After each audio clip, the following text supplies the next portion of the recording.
कि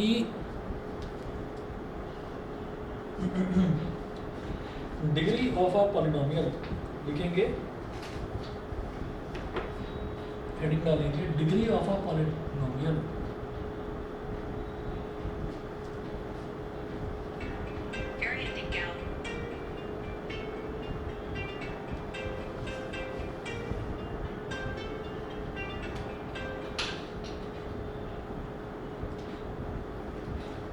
degree of a polynomial.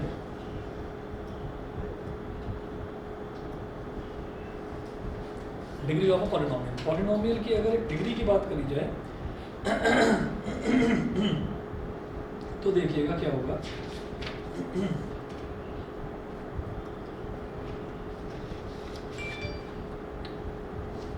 इसमें note करें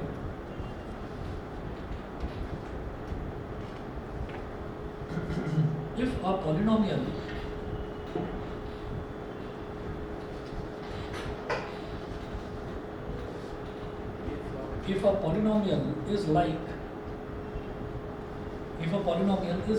अच्छा पॉलिनोमियल को लिखने का क्या तरीका होता है, कोई भी एक अल्फ़ाबेट ले लेते हैं, जैसे A B C D E F P Q कुछ भी ले लेते हैं। जनरली क्या लेते हैं, पी ले लेते हैं और पी लेकर अगर आगे जो ब्रैकेट है, ब्रैकेट के आगे आप एक्स लिख देते हैं, आगे ब्रैकेट के अंदर आप एक्स लिख देते हैं। अब ये एक्स क्या है ये भी अभी मैं डिस्कस करूँगा। फिलहाल लिखें if a polynomial is like P और ब्रैकेट में लिखिएगा X is equal to 2x square plus 5x minus 3 px is equal to 2x square plus 5x 2x square plus 5x minus 3। तो if a polynomial is like, polynomial अगर इसके जैसा है तो आप इसकी डिग्री क्या बोलेंगे, यहाँ पर इसकी डिग्री हो जाएगी 2, क्योंकि यहाँ पर ना जो नंबर है, नंबर क्या क्या है अगर आप देखें तो नंबर क्या क्या है, 2 है, प्लस का 5 है, माइनस का 3 है, तो ये तो नंबर्स हो गए। अब इनमें जो अल्फ़ाबेट वाला टर्म है उसको हम बोल देते हैं वेरिएबल टर्म। तो वेरिएबल टर्म है यहाँ पर x। तो बेटा x की पावर जब यहाँ पर कुछ भी नहीं दे रखा होता कहीं पर, जैसे सिर्फ x लिखा हुआ है तो इसका मतलब है x की पावर 1 है। यहाँ पर x की पावर 2 लिखा हुआ है, तो आप ये देखेंगे जो वेरिएबल वाला टर्म है ना, x जो है, जो अल्फ़ाबेट है, अल्फ़ाबेट की जो हाईएस्ट पावर होगी वही डिग्री होती है, ठीक है। तो हम ये कहेंगे सिंस हाईएस्ट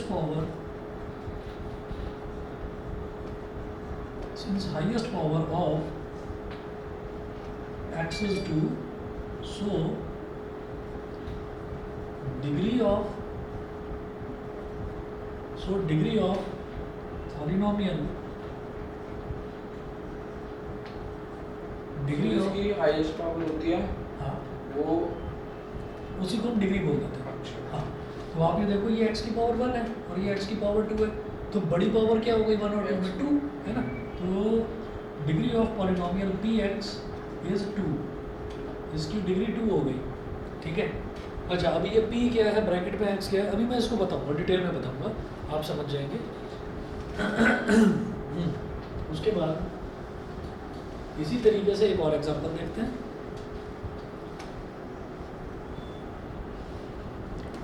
एक और एग्जांपल देखते हैं, यहाँ पर है q और ब्रैकेट में है x is equal to X cube minus 1, Q X is equal to X cube minus 1। तो इसमें मैं कहूँगा इसकी डिग्री क्या हो जाएगी बताइए, 3 है ना, क्योंकि x वाली एक ही टर्म है यहाँ पर और उसी की पावर 3 है, तो जो x की पावर 3 दे रखा है तो वही हाईएस्ट पावर है, हाईएस्ट पावर सब वही है, तो x की पावर 3 हो गया, ये हो गया आपका डिग्री हो गई 3। इसी तरह से एक और नोट करते हैं, r स्मॉल r ब्रैकेट में y cube plus y plus 1, इसकी डिग्री 3 हो जाएगी, है ना, क्योंकि यहाँ पर जो ब्रैकेट में लिखा हुआ होता है ना टर्म वो वेरिएबल होता है। वेरिएबल की मेरे को हाईएस्ट पावर देखनी होती है, तो वेरिएबल यानी कि y है, तो y की हाईएस्ट पावर क्या दे रखी है, 3 दे रखी है, तो डिग्री क्या हो गई 3 हो गई, ठीक है। उसके बाद SU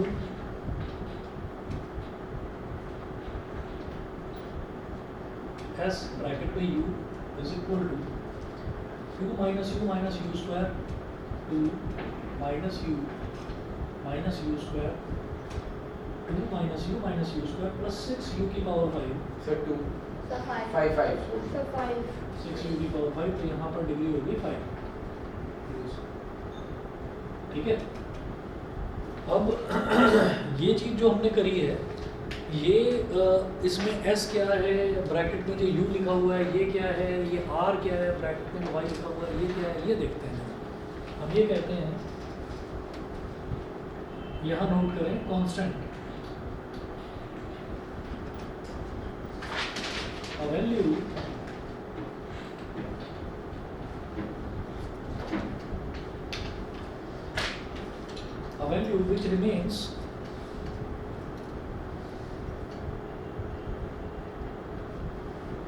value which remains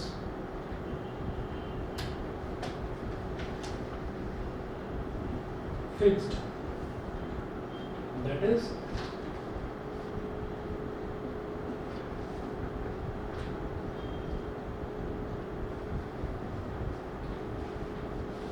a value which remains fixed, that is do not change, this is called a constant.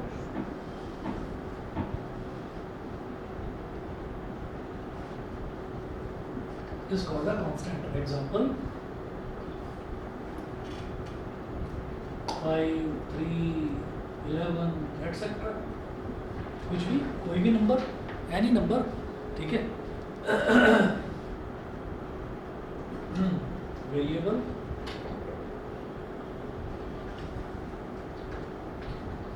a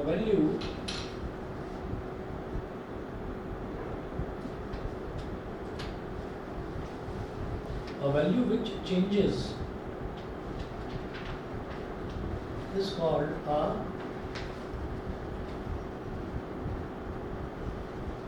variable. Example x y u etc. कुछ भी हो सकता है, x हो, y हो, u हो। अब आप ये देखिएगा कि suppose a polynomial is given as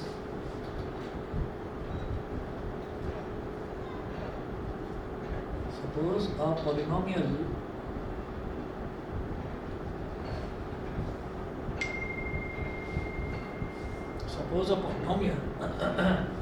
sir जो ये x y u होता है इसको वेरिएबल कहते हैं।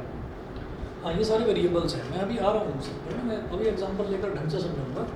Suppose a polynomial is given as px is equal to x cube plus 3x plus 10, या x स्क्वायर बोलिए, x square plus 3x plus 10। पहले तो इस पॉलिनोमियल की डिग्री बताओ, 2 हो गई, क्योंकि इसमें x की मैक्सिमम पावर 2 है, तो इसकी डिग्री हो गई 2। अब यहाँ पर पता है हम क्या बोलते हैं कि यहाँ पर आप ये देखिए कि नंबर्स कौन से हैं। नंबर क्या है, 3 है, और ये क्या है, 10 है, ठीक है। तो नंबर्स हो गए 3 और 10, तो इसका मतलब क्या है कि 3 और 10 चेंज नहीं होने वाले, ये फिक्स रहने वाले हैं। तो 3 and 10 आर कॉल्ड कॉन्स्टेंट्स। लेकिन जो x है, जो चीज़ यहाँ ब्रैकेट में लिखी रहती है, उसी को वेरिएबल बोलते हैं, ठीक है। तो हम यहाँ कहेंगे कि ये वेरिएबल है, वेरिएबल इज x हियर, यहाँ पर जो वेरिएबल है वो क्या है, x है। तो वेरिएबल एक ऐसी वैल्यू है जो लगातार चेंज होती है, ठीक है। अब हम इसको किस तरीके से चेंज कर सकते हैं वो देखिएगा।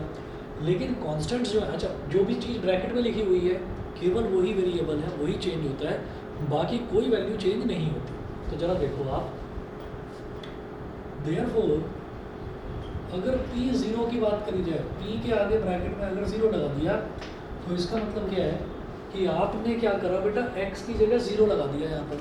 तो ये जो राइट हैंड साइड में पूरा एक्सप्रेशन है, यहाँ पर भी जहाँ जहाँ पर x है, x की जगह 0 रखेंगे आप, ठीक है। तो ये क्या हो जाएगा, 0 का स्क्वायर प्लस 3x यानी कि 3 मल्टीप्लाइड बाई 0 प्लस 10। 0 का स्क्वायर क्या हो गया, 0, 3 इंटू 0 क्या हो गया, 0 प्लस 10 यानी कि ये आ गया 10, ठीक है, ये 10 आ गया। तो इस पूरा, अब ये जो पूरा एक्सप्रेशन की जो वैल्यू आई है, ये आई है पॉलिनोमियल की वैल्यू, ठीक है। कहाँ, at x is equal to 0। तो इसका मतलब क्या है कि पॉलिनोमियल की वैल्यू 10 आ गई। कब आई 10? जब आपने x की वैल्यू को 0 ले लिया। अब आप क्या करते हैं, अब नेक्स्ट आप x की वैल्यू 1 लोगे। क्यों लोगे 1? क्योंकि x जो है वो वैल्यू अपनी चेंज करता है। क्यों चेंज करता है? Because x is a variable. वो ब्रैकेट के आगे लिखा हुआ है तो x इज़ अ वेरिएबल। ठीक है, तो मैं यहाँ बोलूँगा P1। तो P1 क्या हो गया बेटा? ये जो पूरा एक्सप्रेशन है यहाँ पर आप देखिए, फिर आपने वही काम करा कि x की जगह आपने 1 कर दिया, तो इस पूरे एक्सप्रेशन में भी जहाँ जहाँ पर x है वहाँ पर 1 कर दिया। तो ये हो जाएगा सबसे पहले 1 का square plus 3 multiplied by 1 plus 10। तो 1 का स्क्वायर क्या हो गया 1, और 3 इंटू 1 क्या हो गया 3, और प्लस 10 क्या हो जाएगा बताओ 14। ठीक है, तो इसका मतलब क्या है कि पॉलिनोमियल की कभी कोई फिक्स्ड वैल्यू नहीं होती। पॉलिनोमियल की वैल्यू किस पर डिपेंड करती है? वेरिएबल पर डिपेंड करती है। ठीक है, यहाँ पर भी देखिए 3 इंटू 0 हुआ 10, यहाँ पर भी था 10, यहाँ पर भी था। तो जो कॉन्स्टेंट्स हैं, कॉन्स्टेंट्स नहीं बदल रहे हैं, बस वेरिएबल बदल रहा है। मतलब अंदर वाला जो टर्म है ये बदल रहा है। तो any term which changes continuously, जो चेंज होता है उसको हम बोलते हैं वेरिएबल। हम ये कहते हैं ना कि भाई एक बच्चा है, उसका फर्स्ट टर्म एग्ज़ाम होता है, फर्स्ट टर्म एग्ज़ाम में उसके नंबर बहुत अच्छे आते हैं, सेकंड टर्म में बहुत ख़राब आ जाते हैं, थर्ड टर्म में फिर बहुत अच्छे नंबर आ जाते हैं। तो कोई भी ये बोलेगा भाई आपकी जो परफॉर्मेंस है, आपकी परफॉर्मेंस में बड़ा वेरिएशन है, वेरिएशन है, बार बार आपकी परफॉर्मेंस जो है वेरी कर रही है टाइम के साथ साथ। तो वेरिएशन का मतलब क्या है कि your performance is variable, your performance is varying. Varying का मतलब ये है कि चेंज हो रही है। ठीक है, अच्छा अगर कोई बच्चा है कॉन्स्टेंटली फर्स्ट आ रहा है, फर्स्ट ही आ रहा है, तो हम ये कहेंगे भाई इसकी परफॉर्मेंस कांस्टेंट है, या लगातार फेल ही हो रहा है। ठीक है, आगे बढ़ ही नहीं पा रहा, पता चला फोर्थ क्लास में था, फोर्थ में ही रह गया, वो पास ही नहीं हो पा रहा। तो कहा जाएगा कि हाँ भाई तुम फेल तो हो, लेकिन कांस्टेंट परफॉर्मर है भाई, सोच लिया पास होना नहीं है तो होना ही नहीं है। ठीक है, तो ये क्या हो गया, ये हो गई constant change which do not change. पिछले साल फेल हुआ था, इस साल भी होऊंगा, अगले साल भी होऊंगा, तो ये क्या हो गया, ये हो गया कांस्टेंट थिंग। ठीक है, चलिए आगे चलते हैं। और ले लीजिए एक एग्जांपल, आपने 1 की जगह 2 कर दी, मतलब ये जो अंदर वेरिएबल था x, अब आपने इसकी x की वैल्यू चेंज करके 2 कर दी, तो इस पूरे एक्सप्रेशन में x की वैल्यू चेंज करके 2 हो जाएगी। बताओ कितना आ रहा है? बहुत बढ़िया, 20, 2 2 ज़ा 4, 3 2 ज़ा 6 और 10, तो ये हो गया हमारा 20। ठीक है, तो ये होता है वेरिएबल और constant. Constant is something which do not change, variable is something which changes. ठीक, उसके बाद हाँ जी बोलिए। सर जो आपने फर्स्ट क्वेश्चन में सर आपने मल्टीप्लाई में लगा दिया, कहाँ पर? सर यहाँ पे सर ये 3 मल्टीप्लाई बाई 0। हमने क्या करा, जो x है 3x लिखा था, तो 3x का मतलब क्या, 3 is getting multiplied by x। ठीक है, अब x को मैंने कर दिया 0, तो 3 इंटू 0। सिमिलरली जैसे 3x है, अगला देखो ये जैसे 1 है, तो x की जगह मैंने 1 डाल दिया, तो 3 मल्टीप्लाइड बाई x यानी कि 3 मल्टीप्लाइड बाई 1। तो 3 मल्टीप्लाइड बाई 1 आ गया 3, 1 का स्क्वायर आ गया 1, और 10 तो 8 है। तो इस तरह से ये हमारा 14 आ गया, अगली वैल्यू 20 आ गई। बताओ भाई सूर्यांश, क्लियर? चलिए इसके बाद हम एक एग्जांपल देखेंगे। एग्जांपल नंबर 1 नोट करें।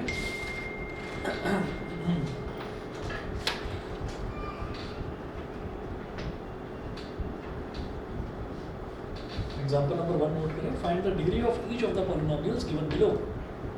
Find the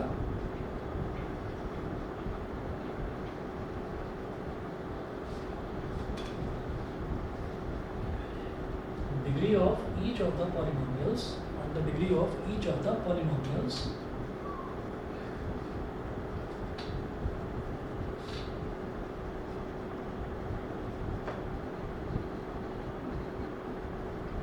find the degree of each of the polynomials given below।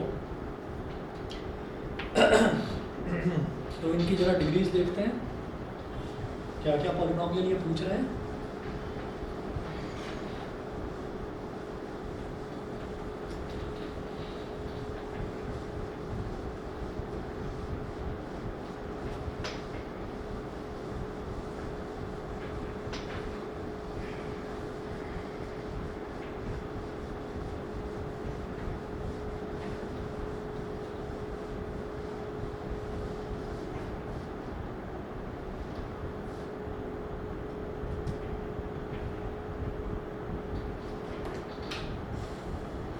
X की पावर 5 माइनस एक्स की power 4 plus 3,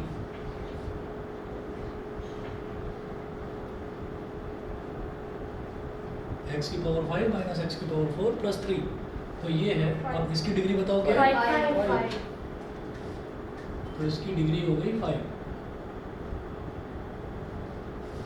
second part 2 minus y square plus plus नहीं minus 2 minus y square minus y cube और plus 2 into y की power 8। बताओ sir 8 8, ठीक है। तो इसकी डिग्री हो गई 8।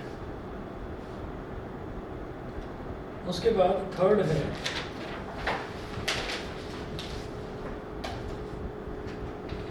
सिर्फ 2, बस 2 है।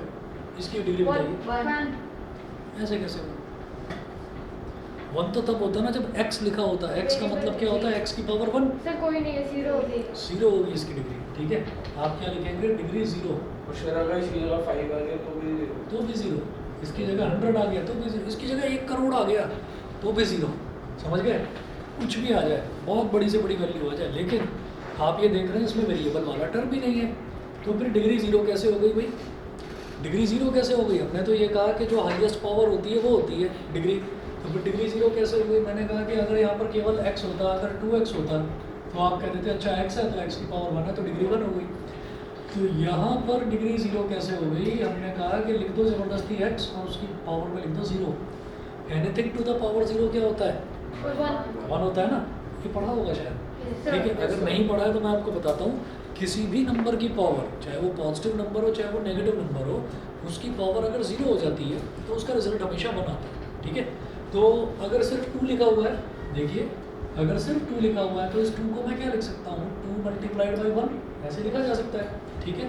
चलिए, तो 2 मल्टीप्लाइड बाई 1 का मतलब क्या है? 2 मल्टीप्लाइड बाई x की पावर 0, यानी कि क्या हो गया? 2x की पावर 0, ठीक है। तो यहाँ पर x की पावर क्या है? 0, दैट्स व्हाई डिग्री इज 0। समझ रहे हैं? तो इस चीज़ को अगर एक्सप्लेन करने के लिए बोला जाए तो आप ये एक्सप्लेनेशन दे सकते हैं, ठीक है।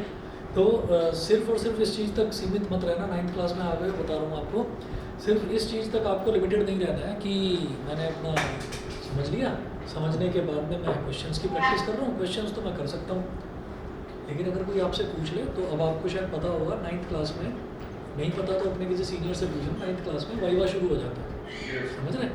वाइवा 8th में भी था, चलिए बहुत अच्छी बात है। तो वाइवा शुरू हो जाता है, और वाइवा में क्या है कि आपका अगर एनुअल सिस्टम चलता है तो 80 नंबर का होगा आपका जो फाइनल एग्जाम होगा, ठीक। लेकिन अगर टर्म 1 टर्म 2 में डिवाइड होता है तो 40 मार्क्स का होगा आपका, लेकिन 10 नंबर का वाइवा होगा, ठीक है। तो 50 का इस तरीके से। और अगर मान लीजिए एनुअल वाला सिस्टम चलता है तो 80 मार्क्स का पेपर होगा और 20 नंबर का वाइवा। तो इस तरह से आपके टोटल मार्क्स जो है 100 में से आते हैं, ठीक है।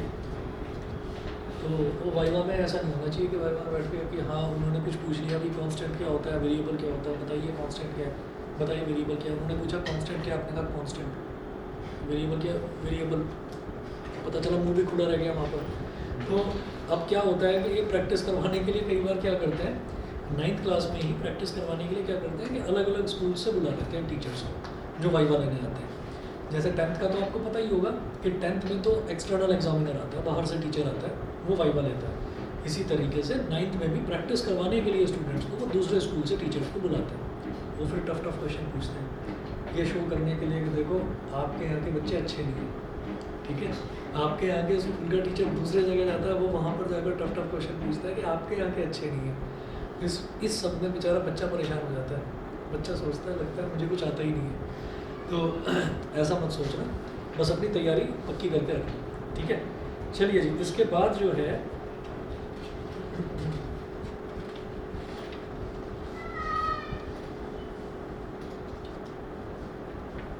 मैं एक्सरसाइज 2.1 स्टार्ट कर रहा हूँ। एनसीईआरटी है अभी किसी के पास लाइव? ठीक है, एक्सरसाइज 2.1 खोलिए, page number 32, page number 32।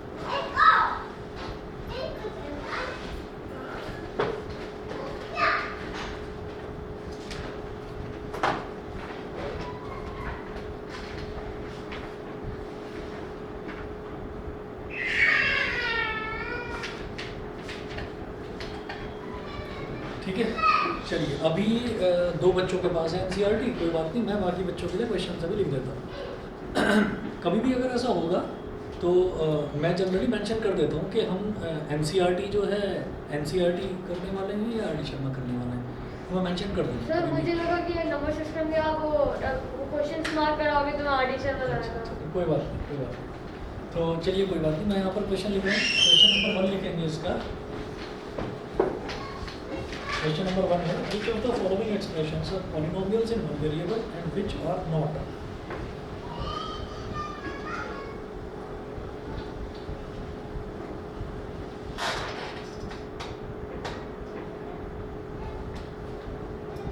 Which of the following expressions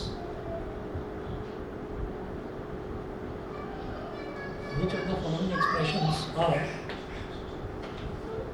polynomials in one variable are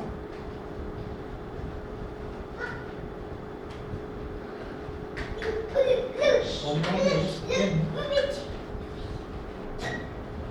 one variable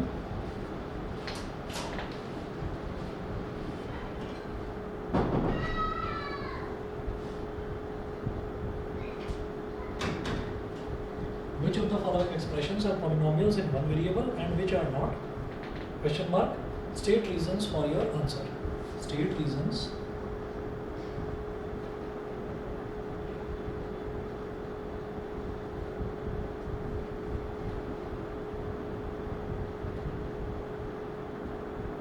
for your answer. First है 4x square minus 3x plus 7. First है 4x square minus 3x plus 7. तो आपको ये बताना है कि इसमें polynomial इन one variable कौन है। अभी क्या है कि मैं इसकी डिग्री तो बता दूंगा, डिग्री तो इसकी 2 है।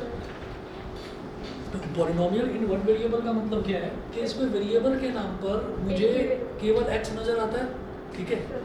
x के अलावा y, z, t, u, v ऐसा कोई अल्फ़ाबेट तो नज़र नहीं आता। तो हम ये कहेंगे, एरो लगाकर लिखिएगा, it is a polynomial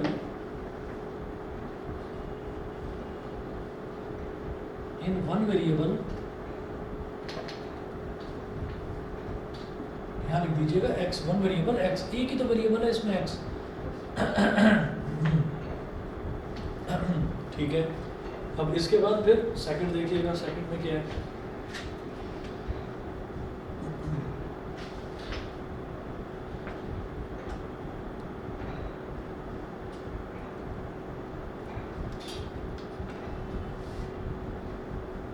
second में देखिए, सेकंड एग्जांपल क्या दे रखा है, Y square plus under root 2।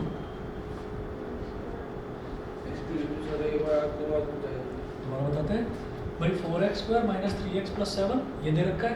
तो इसमें क्या है कि आप देखिए कि वेरिएबल के नाम पर क्या है, केवल x ही तो है। कोई और अल्फ़ाबेट दे रखा होता तो बताओ, कोई अल्फ़ाबेट नहीं है x के अलावा। तो इसका मतलब ये पॉलिनोमियल है जिसमें केवल एक ही वेरिएबल है। तो इसीलिए this is a polynomial in one variable, x variable क्या है, वो x है। तो ये एक ही वेरिएबल वाला पॉलिनोमियल है, समझ गए। इसी तरीके से जो सेकंड वाला है, सेकंड वाला बताओ भाई। It is a polynomial in one variable y, एक ही वेरिएबल y में ये पॉलिनोमियल है, ठीक है। थर्ड देखते हैं,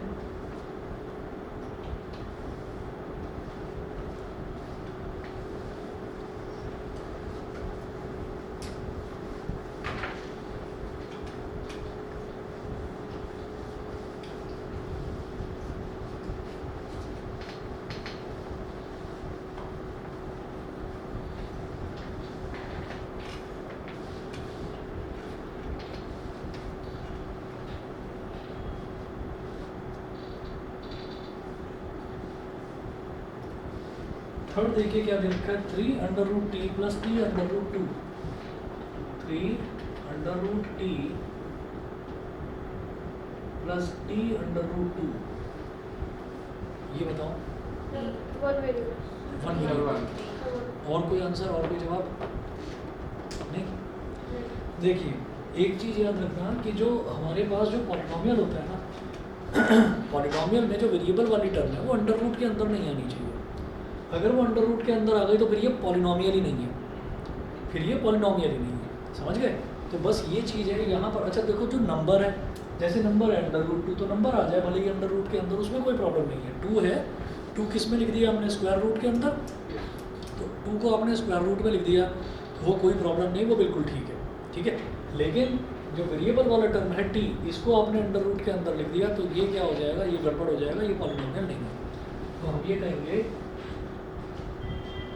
बिकॉज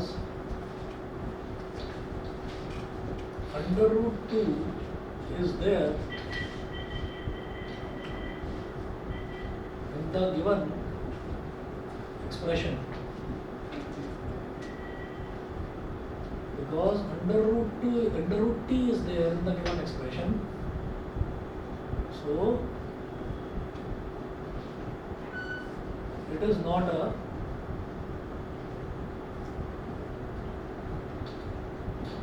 पॉलिनोमियल। तो ये पॉलिनोमियल ही नहीं है, ठीक है।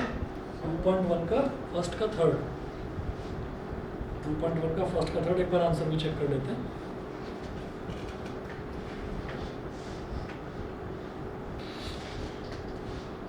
हाँ।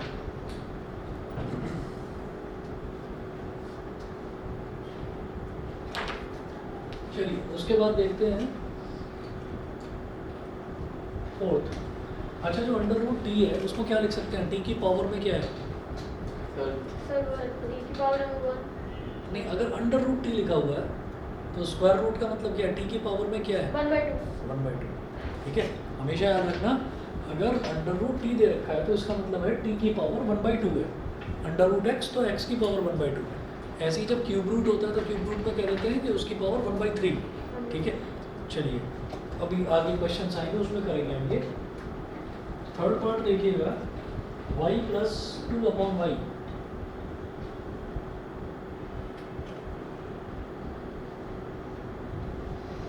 तो इसको क्या कह सकते हैं? नहीं, y + 2y की पावर -1, ये y डिनोमिनेटर में है तो न्यूमरेटर में आके इसकी पावर -1 हो जाएगा। ये चीज़ मालूम है कि नहीं? मालूम है पक्का, ठीक है। तो डिनोमिनेटर में अगर पावर प्लस में होती है ना तो न्यूमरेटर में आके पावर -1 बन जाती है। तो ये हो गया y + 2y की पावर -1। तो हमें ये देखना होता है कि कोई भी जो पॉलिनोमियल है उसमें since the variable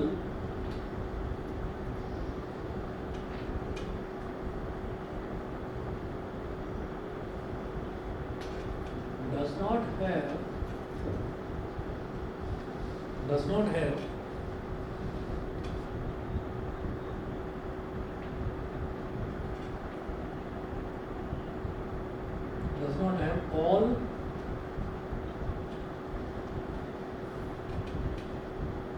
whole number valued powers, so it is not a polynomial। ये भी पॉलिनोमियल नहीं है। जो पावर है, पावर होल नंबर होनी चाहिए। जैसे मान लीजिए यहाँ पर भी हमने कहा था ना कि यहाँ पर भी इसको लिख सकते हो 3 और t की पावर में क्या आ गया बेटा? 1/2 प्लस इधर t की पावर में 1 है और अंडर रूट 2। अंडर रूट 2 वो नंबर में कहीं पर भी अंडर रूट का कोई बात नहीं है। लेकिन क्या है कि यहाँ पर जो t है तो t का क्या हो गया? अंडर रूट t है। अंडर रूट t का क्या हो गया? t की पावर 1/2। तो 1/2 होल नंबर तो नहीं है ना, ये तो एक फ्रैक्शन हो गया, रैशनल नंबर हो गया।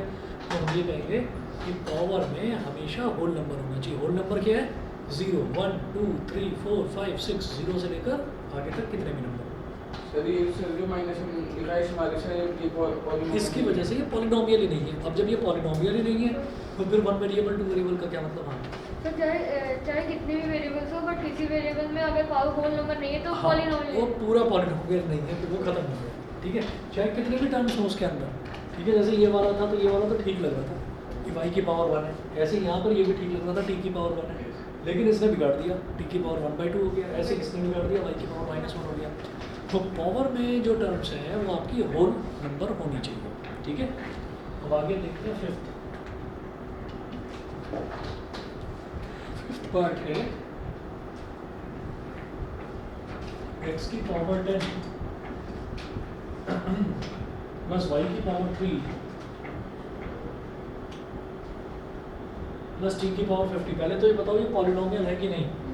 सर है पॉलिनोमियल सर। पॉलिनोमियल तो है, सर बट वो वेरिएबल तीन लेकिन वेरिएबल आ रहे हैं। यस बिल्कुल सही, ये पॉलिनोमियल तो है क्योंकि देखो ये भी एक वेरिएबल टर्म है x, ये भी एक वेरिएबल टर्म है y, ये भी एक वेरिएबल टर्म है t, तो x y और t तीनों की पावर जो है वो होल नंबर है।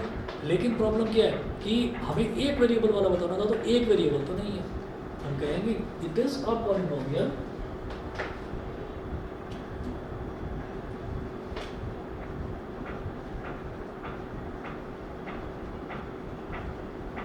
is a polynomial in 3 variables.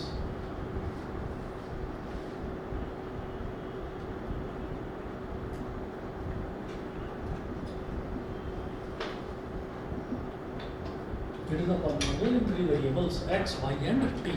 3 variables होंगे इसमें, ठीक है। अगला क्वेश्चन देखते हैं। हाँ सर डाउट लाइक 2 लिखा है तो 2 लाइक एक वेरिएबल होगा कि नहीं, क्योंकि 2 को हम लिख सकते हैं 2 की पावर 2 इंटू x की पावर 0। हाँ तो सर वो एक वेरिएबल होगा। वो एक वेरिएबल हो जाएगा।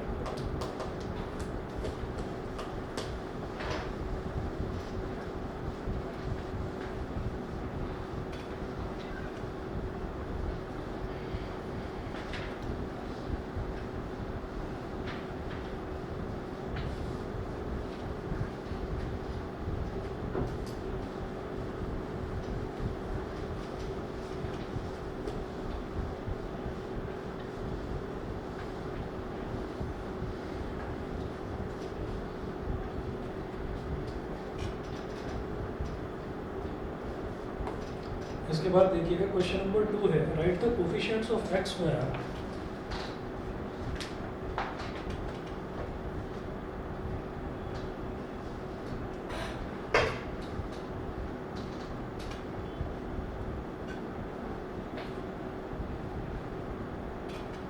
write the coefficients of x square in each of the following.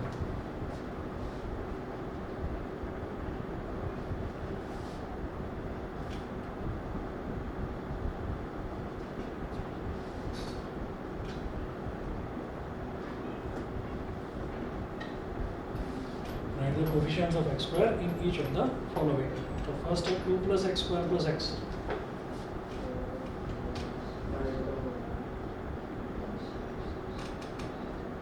और जानते हैं कोफिशिएंट क्या होता है? एक ऐसा नंबर जो वेरिएबल वाली टर्म में मल्टीप्लाई होता है। तो इन्होंने पूछा right the coefficient of x square. हाँ, x स्क्वायर के साथ कुछ भी लिखा हुआ नहीं है, तो इसका मतलब x square is getting multiplied with 1, ठीक है। हम x स्क्वायर को 1x स्क्वायर लिख सकते हैं, हम x स्क्वायर को 1x स्क्वायर लिख सकते हैं। तो इसका मतलब यहाँ पर क्या होगा, कोफिशिएंट ऑफ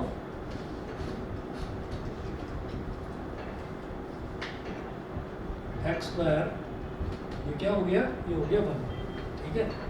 ऐसे ही सेकंड पार्ट देखेंगे, बताओ भाई क्लियर है, क्लियर है, ठीक है।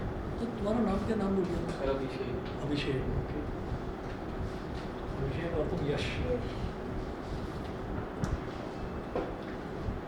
अच्छा एक चीज़ मैं पढ़ा देखता हूँ, पता नहीं आप लोग नोटिस करते होंगे या नहीं, कि 2-3 नाम है बड़े कॉमन है। एक तो यश बहुत कॉमन है, मैं मतलब हर साल देखता हूँ, तो हर साल 9th में भी, 10th में भी, 11th में भी, 12th में भी कोई ना कोई बच्चे यश जरूर होता है, ठीक है। एक नाम और है आर्यन। आर्यन बड़ा कॉमन नाम है, बहुत। आर्यन तो इतने सारे हैं कि लिखना पड़ता है भाई आर्यन कौन सी क्लास वाला आर्यन, ये भी देखना पड़ता है बहुत ज़्यादा। सूर्यांश अनकॉमन है। अभिषेक पहले चला करता था, फिर अब जो है वैसा हो गया, अनकॉमन हो गया, तो अब अभिषेक तो याद रखने में आसानी है, क्योंकि अभिषेक और कोई है ही नहीं किसी और बैच में नहीं है। और तुम्हारा नाम आयुष। आयुष, आयुष भी बीच में बड़ा कॉमन हो गया था, अब आयुष भी नहीं है कोई, बाकी तो नाम अच्छे हैं। आर्यन बहुत, एक नाम और है वंश। वंश भी बहुत मिलता है, बड़ा कॉमन नाम है। चलिए जी सेकंड देखेंगे, 2 minus x square plus x cube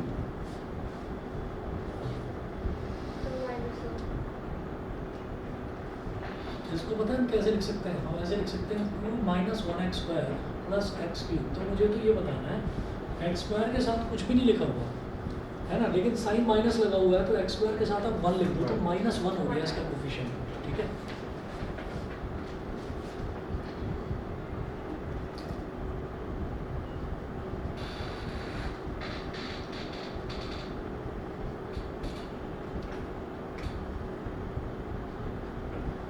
third pi upon 2 x square plus x. इसमें बताइए एक्स स्क्वायर का कोफिशिएंट क्या है? पाई अपॉन पाई अपॉन 2, ठीक है। जो भी एक्स स्क्वायर के साथ मल्टीप्लाई हो रहा हो वही उसका कोफिशिएंट है। अच्छा, अगर इसमें एक्स का कोफिशिएंट पूछते तो वो क्या होता? 1, बिल्कुल सही। फोर्थ देखिएगा, फोर्थ है √2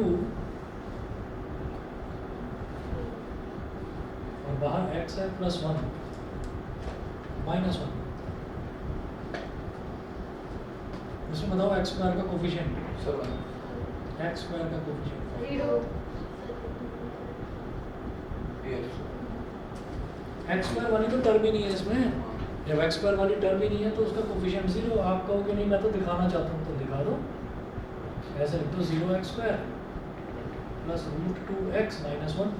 जब x स्क्वायर वाली टर्म ही नहीं है तो फिर हम क्या करेंगे? 0 × x स्क्वायर लिख सकते हैं। 0 × x स्क्वायर क्या हो गया? 0, और 0 plus anything 0 minus anything as it is रहता है, सेम रहता है।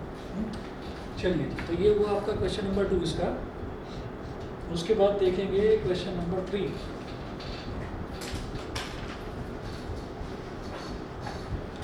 क्वेश्चन नंबर 3 में है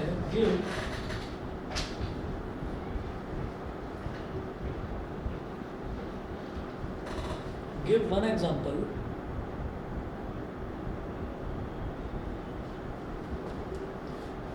each of a binomial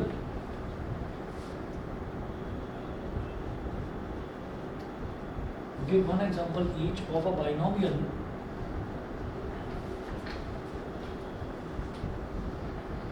give one example each of a binomial of degree 35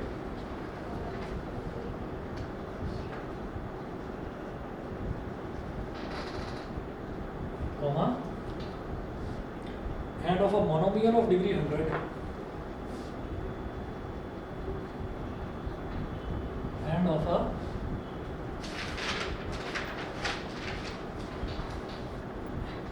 monomial of degree 100। ठीक है, एग्जाम्पल बताना है कुछ भी, तो कुछ भी बनाकर लिखो खुद से।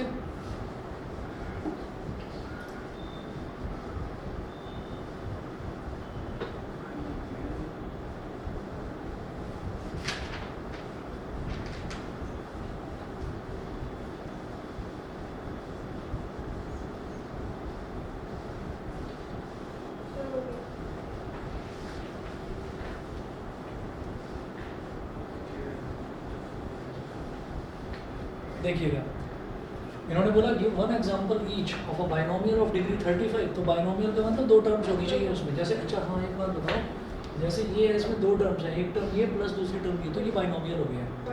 1 2 3 इसमें 3 टर्म्स हैं, ट्राइनोमियल 1 2 3 ये भी ट्राइनोमियल। तो अब वो बोल रहे हैं बाइनोमियल, बाइनोमियल का मतलब 2 टर्म्स होनी चाहिए। सर अगर 3 से ज़्यादा होंगे तो पॉलिनोमियल होगा। तो पॉलिनोमियल हो जाएगा। ठीक है, कर लिया? Yes sir. ठीक है, खुद से कुछ भी एग्जांपल दिखाइए। कुछ करा है क्या? नहीं, हमें कुछ खुद ही एग्जांपल बनाना है। हाँ, बहुत बढ़िया भाई। देखिए, इन्होंने बोला give one example each of a binomial of degree 35 end of a monomial of degree 100। अलग देना था।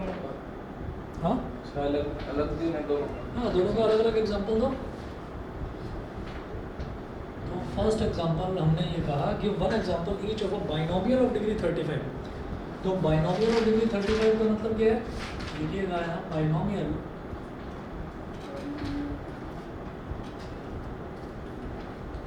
ऑफ डिग्री क्या होता है सर? जिसमें एक टर्म होती है, केवल एक टर्म। तो बाइनोमियल ऑफ डिग्री 35 का मतलब क्या है? कि x की पावर 35 प्लस 7 कुछ भी कोई भी नंबर है ना। तो ये बाइनोमियल हो गया, इसकी डिग्री क्या हो गई 35 और दूसरा पूछ रहे हैं मोनोमियल ऑफ डिग्री 100। पता है इसमें जो दूसरी टर्म क्यों लिखी गई है, इसको बाइनोमियल बनाने के लिए। ठीक, x की पावर 35 प्लस 7 हो सकता है तुम इसको लिख देते x की पावर 35 माइनस 40 कुछ भी। एग्जाम्पल है, आपको खुद देना है। तो सेकंड है monomial of degree 100। Monomial of degree 100 क्या हो जाएगा? p पावर मैं तो y दे रहा हूँ, y की पावर 100 तो कोई भी वैल्यू ले है ना। p की पावर 100 लिख दो, q की पावर 100 लिख दो, कुछ भी लिख दो। ठीक है, ये है। अब ये कोफिशिएंट वाले और डिग्री वाले कुछ क्वेश्चंस जो हैं ये मैं RDBA से मार्क करके मैं आपको भेज दूंगा, तो ये आपको करके लाने हैं। सर मैं ग्रुप में ऐड नहीं हूँ तो मुझे अच्छा, मुझे नंबर बता दो, कौन सा नंबर ऐड करना है? सर 2 ऐड कर दिया है। अच्छा, मुझे मेरा है। तो मुझे नंबर बता देना। सर 9958 तुम्हारा तो एडिड है, बाकी सबका तो एडिड है ही, है ना। ठीक है, तो बता देना कौन कौन से नंबर है। तो मेरा